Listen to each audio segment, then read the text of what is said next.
The World Health Organization got together and studied thousands and thousands and thousands of articles.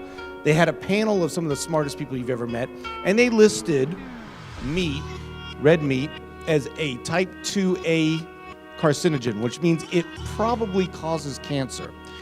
And processed meat is listed as a type 1, meaning it causes cancer. The other type 1 carcinogens are plutonium, arsenic, and tobacco.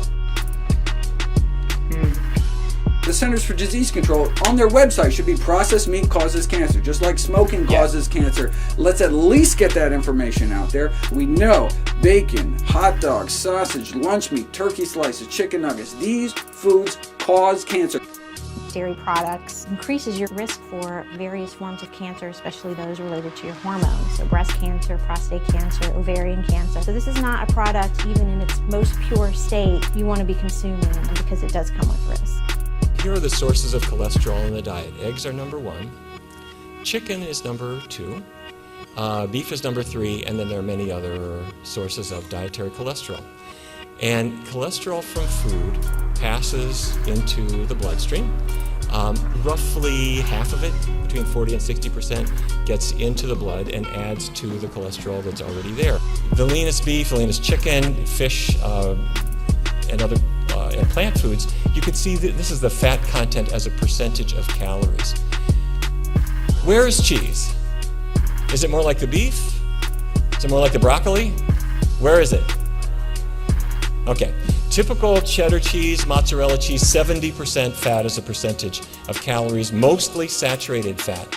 The food you eat determines the bacteria that live in your gut. While you eat animal flesh every day, you are summoning up bacteria that eat carnitine. And those bacteria will turn that carnitine into a molecule called trimethylamine. Your liver then turns that into trimethylamine oxide. That's a molecule from hell. That molecule drives cholesterol into the artery walls.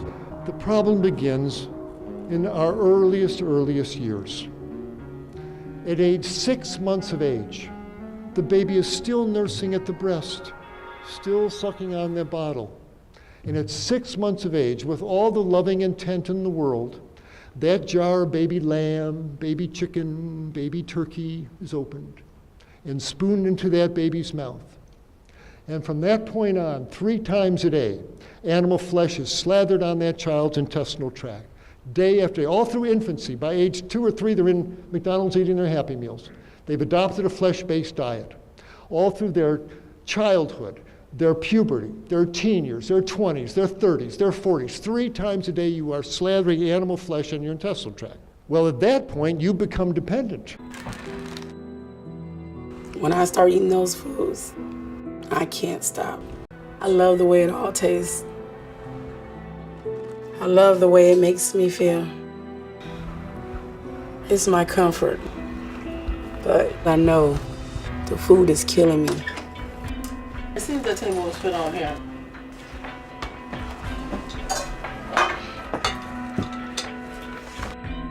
And it's keeping me from being a part of my kids' lives.